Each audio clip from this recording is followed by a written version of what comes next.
All right, jumping back into some more college football, man. We got rule changes you should know entering 2025 college football season. Faking injuries, defensive subs. Faking injuries is a big one, man, that kind of needed to be fixed. And really, Ole Miss is up there for, the team that's going to be the most affected by this because they do it the most. But yeah, one that I would like to see addressed is targeting, bro. Like, at least like the punishment for targeting, because I just don't like how a first offense, on targeting gets you put out for this game, and then if it's in the second half, it puts you out for the first half of the next game. I hate how it affects the next game, and I hate how that happens on just the first offense. I think it should be like an unsportsmanlike conduct. So if you get it twice, you're kicked out of the game, and sure, it can affect the next game if you get it twice.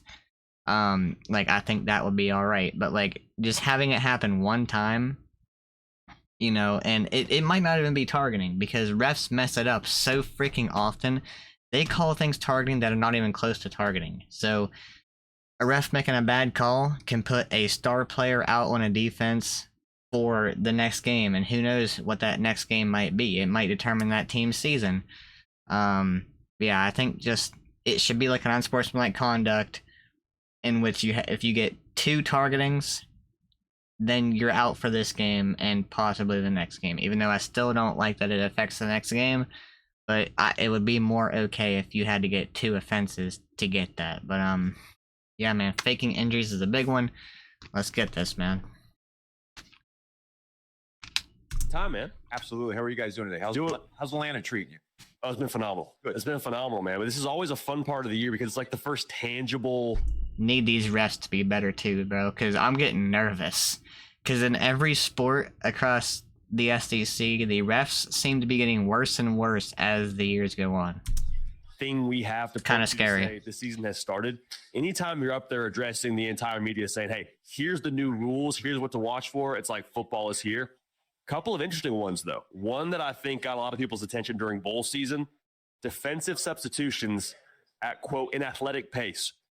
How do we define that? Because like my athletic pace might be very different than Cade's athletic pace. As our producer, two-time All-Sun Belt kind of guy, he might get on off the field quicker than me. How are you defining that? Is it like a miles per hour? What are we doing here? It's yet another judgment we're putting on officials, right? And it's exactly that. It's a judgment. Great. Our clinic next week, we'll discuss this. And I like the guys to make an allowance for a defensive lineman in September. Defensive, the big guys don't like September because of how hot it is, right? Particularly if it's in the second half.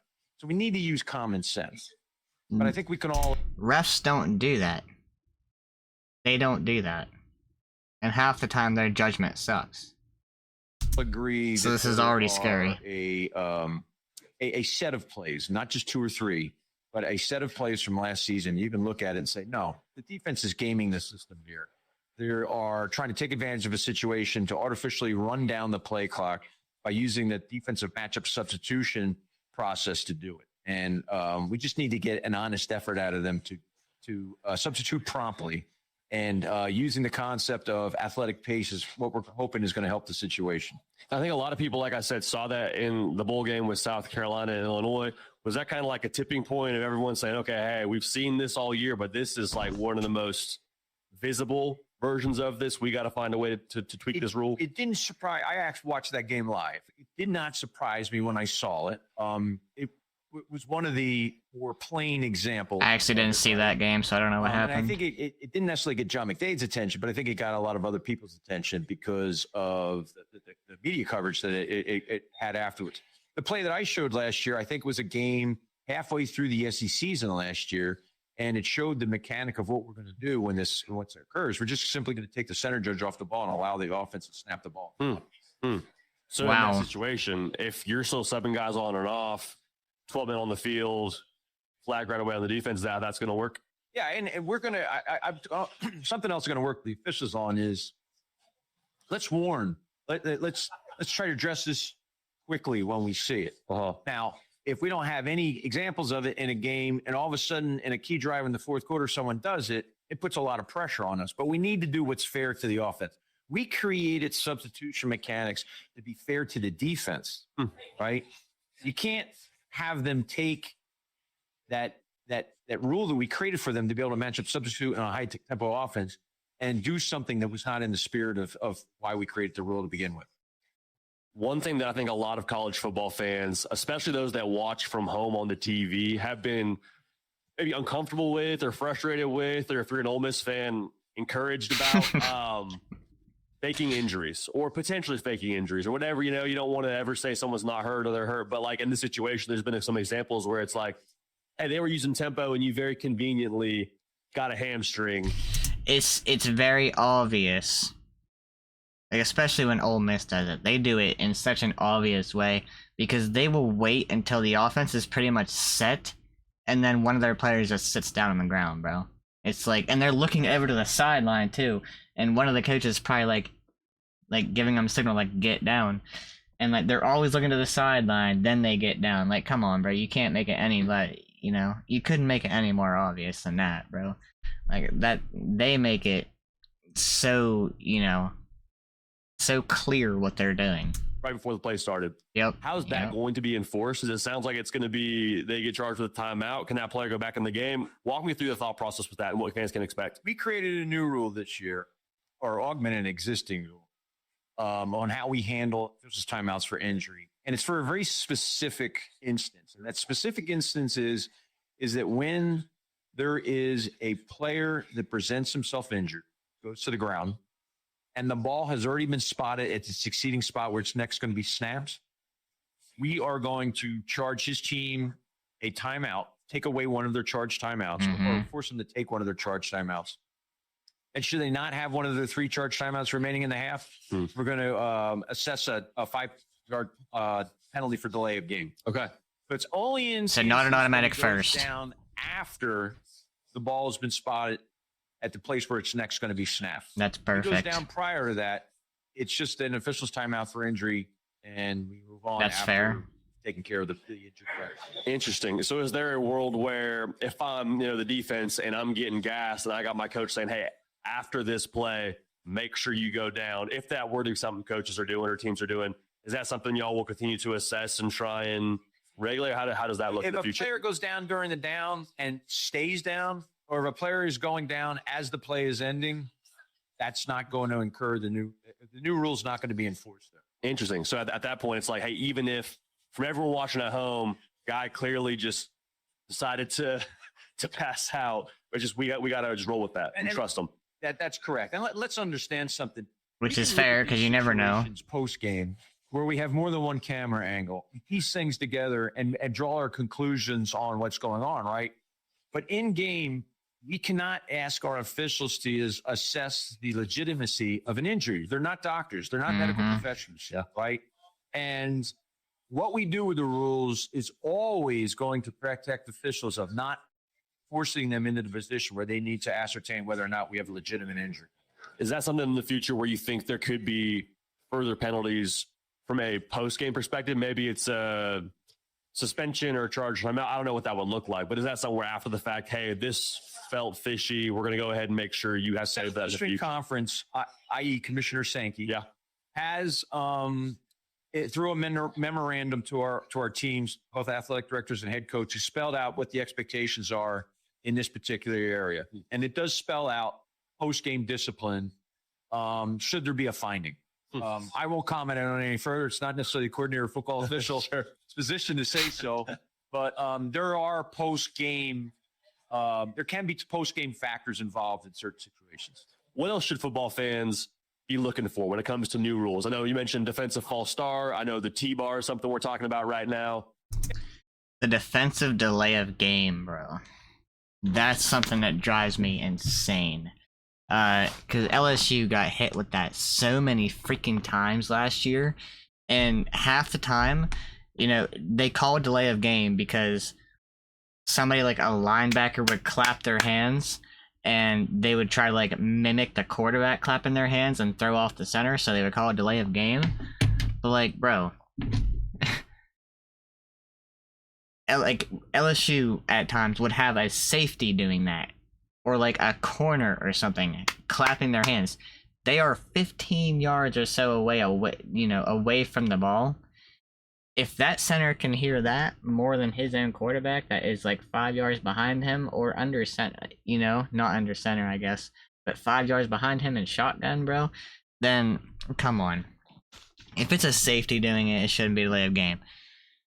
And most of the time, it's just like, I see LSU players doing it as a way of like, hey, let's go, man, come on. Like, it's not like they're trying to mimic, they're just trying to get their defense fired up or whatever, trying to get them to get a stop. Instead of trying to mimic the quarterback. I don't think they're thinking about mimicking the quarterback.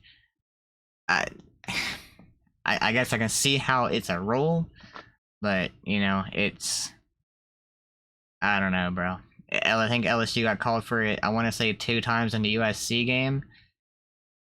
I think it was that game. It drove me crazy, bro. And I hardly ever seen it called on anybody else. I only seen it called on us, honestly. Maybe one other team. Coordinated movement by the defense. I'm sure it was called, though. Over, let's say, the last 5 years. And the movement is begun to be such that it's designed to try to create a foul prior to the snap on your opponent.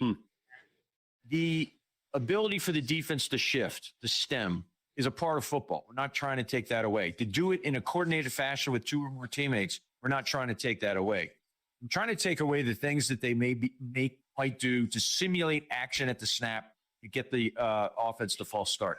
Simulating action in the snap is a standard we have always put on the offense. That's the definition of a false start, right? We're now taking that same standard and putting it on the defense. So being in 3-point stance, picking up and moving laterally to a new position quickly in coordination with some teammates upon a signal from another teammate, that in and of itself is not necessarily an illegal action or technique. Yeah, this is going to be so screwed up, bro. I can already tell. In the game, but having extra arm movement, maybe putting an arm or hand into the neutral zone very quickly as you're doing it, coming forward slightly towards the neutral zone as you do it, and then backing up. That's a lot to look for, dude. That isn't necessarily a communication to your teammates, but it's something to confuse the offense. These are all going to be interpreted as. But what's wrong with that? Like, that's like, bro, that's the whole point. Like, if somebody yells at you, like, if you're yelling and the offense falls for it, good on you. Like, good on you. It worked, bro. Like, you got corners talking shit to wide receivers all the time. Like, that has nothing to do with the snap, sure, but it's talking. It's getting in their head. It's possibly making them make a mistake, which is what would be happening if a defensive lineman talks to the center, yells at the center, gets him to snap the ball in, when he shouldn't. Like, if it works, good on you, bro. Like, it's a competitive sport. You got to get an edge any way you can, I don't have an issue with it. A little extra juice on the stem. You can't. I just think we're giving refs too much to look at, dude. Way too much to look at. And that's why so many things are missed on every play, because there's so much to look at. They're naturally going to miss something on every play, bro. And that's why the calls seem so inconsistent, because you'll see a holding call called on this one play, then you won't see the obvious holding calls on the next 4 times that it happens. But then you'll get another holding call after that, and people are like, oh, but wait, why didn't you call it the other 4 times? And that's where, that's where it sets in. It's because these refs are looking for way too much, bro. We're putting way too much on them. Do it. Got to keep it uniform. Yes. Okay, great. Last question for you. We appreciate all your time. By the way, let me go back to something please. earlier. Yeah, we're please. talking about defensive matchups of substitutions with this athletic pace, right? And we're trying to give allowances that these guys are tired. Let's not make sure that we're expected to do a 4-3-40, so on and so forth. I get it. Yeah. And make those allowances. But then all of a sudden, we've got this real quick movement by the same exact players that are down on the defensive line, and we can't have it both ways, right?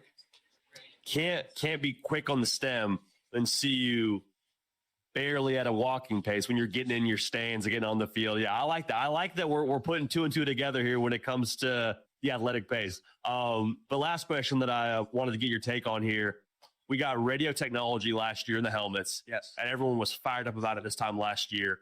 There's some coaches that are saying, hey, we'd like to get radio technology in more than just one player on the field. It sounds like that had some buzz a year ago. Is that something we're looking into? Any evolutions in the radio technology for the foreseeable future? these kinds of discussion happen in committee and in rules committee meetings during the offseason, February, March predominantly. I know they're always looking at technologies to help communicate from the sideline to the players on the field. There are other sports that use other technologies, or wearables, something on your wrist. They use it in baseball and softball to be able to call pitches and whatnot. I know those are being evaluated and looked at. I don't know where we are to how close we may be to expanding a communications path in the sideline and the players in the field that's just more than one play. Awesome. Well, Coach, called you Coach. You are essentially a coach of this whole thing when it comes to I get called coach. Officials. I react to it. You're the coach of the officials, essentially. That's a fair. You're the head coach. When I talk to our coaches one-on-one, there are a lot of similarities between what we do, right? So that's fair. Head coach of the officials and the SEC, John McDade. Appreciate your time. Thanks, guys. All right, man. JD's cool, bro. JD Piquel's cool, man. What the hell is this? I expose cheaters in 4K. Okay. Man, that was a good one. I like the faking injuries fix there. I like that if it's before the snap, when the ball was spotted in the new spot and it's before the snap and somebody goes down, they're gonna get charged a timeout, and if they don't have a timeout, it's gonna be a 5-yard penalty, delay of game, kinda. I think is what he said. So it's not an automatic first, which I think is perfect. They nailed that. You can't. I don't have an issue with them not enforcing a penalty like that after the play ends. Before the ball was spotted and immediately after the play ends and they go down. If a coach told them to do that, it is what it is. You can't really do anything about that. You never will be able to do anything about that. It just wouldn't be fair because you just don't know if, they're actually hurt or not. Yeah, I do like that fix a lot. The defensive false start, I could see there being some issues with that. I could, an arm going toward the neutral zone and coming back. I could see that being an issue where the arm doesn't actually cross the neutral zone. I already see it, bro. Yeah. I mean, for the most part, I like the changes. I think the faking injuries was a big one, because it does give an unfair advantage. You only get 3 timeouts. Each team only gets 3 timeouts, bro, and getting an extra one to get some rest just isn't fair. Especially when the other team is gaining momentum, on offense, and you do that to stop that momentum. Irritating. Yeah. Let me know what you think in the comments down below, man. Do you like these rule changes? Yeah, hope y'all enjoyed. I'll catch y'all on the next one, man.